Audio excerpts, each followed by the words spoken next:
Welcome back to Court Profits. In this video, we are going to discuss line movement as it pertains to betting on basketball, specifically college basketball. I'm going to explain what line movement is and give you an excellent example that just happened a few days ago that perfectly illustrates the concept of line movement and how it might be able to help you out in your own sports betting. So what is line movement? Well, when you bet on sports, line movement refers to the changes in the odds, point spreads, or money lines for a game from the time they are first released, that's called the opening line, until the start of the game.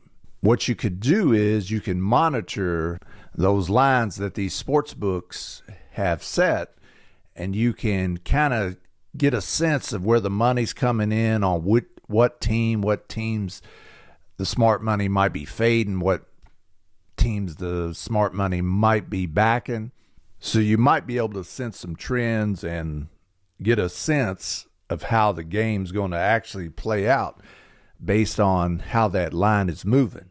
Now, what causes line movement? Well, a couple of things. So you have public money and liability. So sports books aim to attract the equal amount of money on both sides of the bet, so they can guarantee a profit no matter who wins. It's not because what's called the juice or the vig.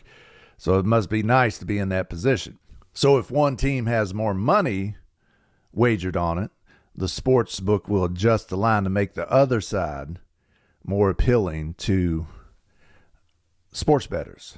So they kind of hedge their bets and they manage and balance the risk. But a lot of times you see the line moves because maybe somebody got hurt, a new injury, which wasn't factored into the opening line. There might be smart money or sharp action that comes in that a lot of experienced bettors, these so-called professional bettors and syndicates, might feel based on their analysis, based on their algorithms or analytics, that triggers line movement. So 3 things I want you to remember: what line movement is, and knowing the opening line, which are the initial odds or spread set by a sports book for a game, and then the closing line. So that's the final odds right before tip-off in the case of basketball. So the final odds of the money line, which means you just have to pick the winner, essentially, of a game between two teams, or the spread. So know those 3 terms: line movement, opening line, closing line, and know some reasons why the line might move. And what's fascinating is you can kind of keep track of line movements and you might not bet on the game, but it's interesting to see how it plays out. So if all the money's coming in on this one team, or the underdog the team starts off as the underdog, and you just see the odds improving, meaning more and more money's getting bet on it, and lo and behold, sometimes that team ends up being the favorite instead of the underdog. Then those trends, that kind of line movement, is something you might want to pay attention to. Whether you bet on it or not, that's your choice, but it's fascinating to see line movement and whether or not that plays out according to how the line was moving. So a good resource that I like to use when it comes to watching line movements and factoring that in my handicapping and my betting is covers.com. And what you do is you go to the matchup you want to look for. In this case, Arizona versus Florida. This happened November 3rd, 2025. And I click on odds, and then it brings up the odds.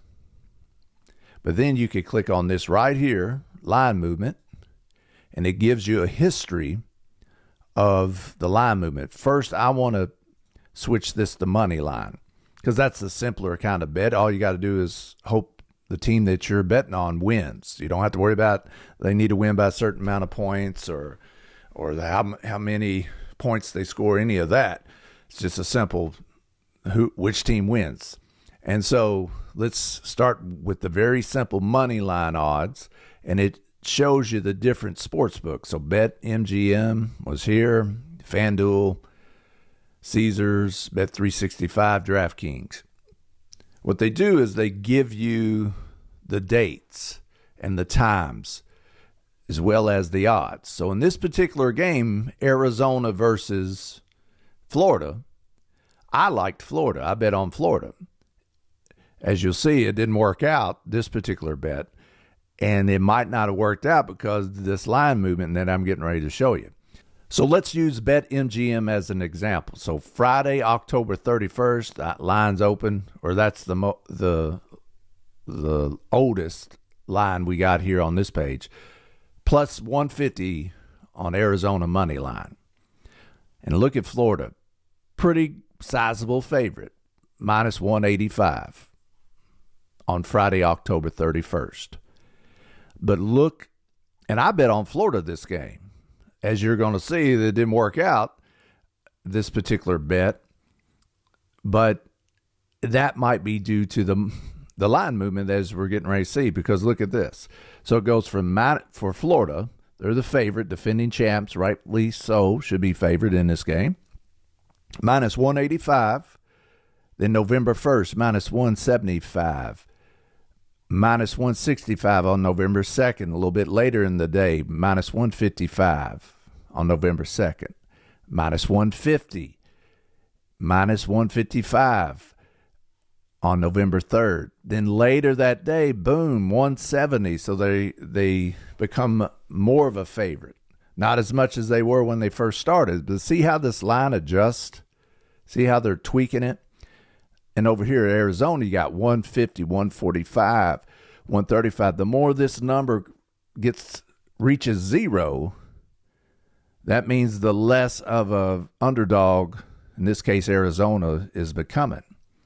But then it adjusts. So later that day at BetMGM, it became, or later on November 3rd, plus 140, 135. And then you could just keep looking at this and monitor how the line is moving. So in my particular case, since I bet on Florida, I thought Florida was going to win by 4, 5, 6 points and win the game outright. I bet it right there, 145. It's just like stocks. You know, you buy when you get in value. To me, I thought that was really good value. It started out as 185, minus 185, and I got it at minus 145. So I thought that was a good bet. Now the con to that is something's going on, because maybe the public, maybe the smart money doesn't think as highly of Florida as I did in this particular game, because the odds went from minus 185 down to 145. But I had faith and confidence in Florida. So that was the best that it was. The odds were. In Florida, meaning you're getting more back because they're not as heavy favorites as they were at 185 or minus 175. So I bet it here at minus 145. But then it goes back up, and that makes me feel good. As we're getting close to tip-off, as you see over here on Monday, November 3rd, it started going back up in Florida's favor. So I bet it here. Now I'm feeling pretty good because it's coming back close to minus 185, kind of where it began. You do the same for the different sports books. If you go down here to Caesars, you know, BetMGM started minus 185 for Florida. At Caesars, it was minus 180. And then Florida started plus 152, got all the way down to plus 118, and then kind of regulated, evened out, plus 143. So that's the money line. You do the same thing with the spread. So if I go back up, use this drop-down box, change it to spread. Florida started out with a minus 3.5 spread right here. So they needed to win by 3.5 or more points. And I thought 4, 5, or 6 points Florida's going to win by. So when this became minus 2.5 at 110, I thought that was a good bet. So again, I've got it right there. Minus 110 at 2.5 points. And then it went back up to minus 3.5 by game time. And same thing with Florida. If you thought Florida wouldn't lose by more than 3.5, then you just follow that line and see what's your best odds depending on the sports book. And depending on the odds that are being offered at the point spread that you think is fair. So you look at the money line movement, and you look at the spread line movement, follow those trends, and see what happens. Again, in my case, in this particular example, I liked Florida. I didn't like them at minus 185. I thought it would be a very competitive game, which it was. It was a really good game to watch. But the money was coming in on Florida, coming in on Arizona. I was like, man. So once it got to something like minus 145, I thought that was a good bet on Florida. So I bet Florida. And then it goes in Florida's favor, kind of towards tip-off at minus 165 or minus 176 here at FanDuel, minus 170 on Caesars, 165, 170 on DraftKings and Bet365. So to me, that was a good sign. The money came in on Arizona there for a little bit. Once it did that, I thought minus 145 was pretty good value to bet on Florida to win this game.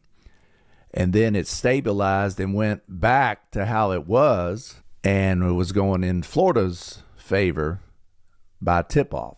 Thought that was a good bet. But how did it work out? Well, as you see, as you might know, Arizona actually ended up pulling off the upset and beat Florida. So was that a bad bet that I made? It might have been, because the money was coming in on Arizona there for a good while, and people seemed like they were betting Arizona, and somebody might have knew something, I don't know, and had more insight in this particular game than I had. But it's the first game of the year. I'm not going to look too much into it, but I think that particular game gives you a good example of line movement, opening line and the line movement, and then the closing line, what it starts with. This particular game, again, Arizona started out as the underdog, became less of an underdog as time went on, and then the odds drifted back up like the opening line kind of hinted at. In Florida's case, they were pretty good favorite, started losing some of its momentum due to more people betting on Arizona, and then it kind of stabilized and went back to the opening line. Didn't quite get there, but that's how line movement works, and that's how these sports books adjust odds. And if you can, sometimes you can use that to your advantage. Sometimes you get burned on it, like I got burned on it in this particular game between Arizona and Florida Gators, which, again, was a tremendous game, very entertaining game.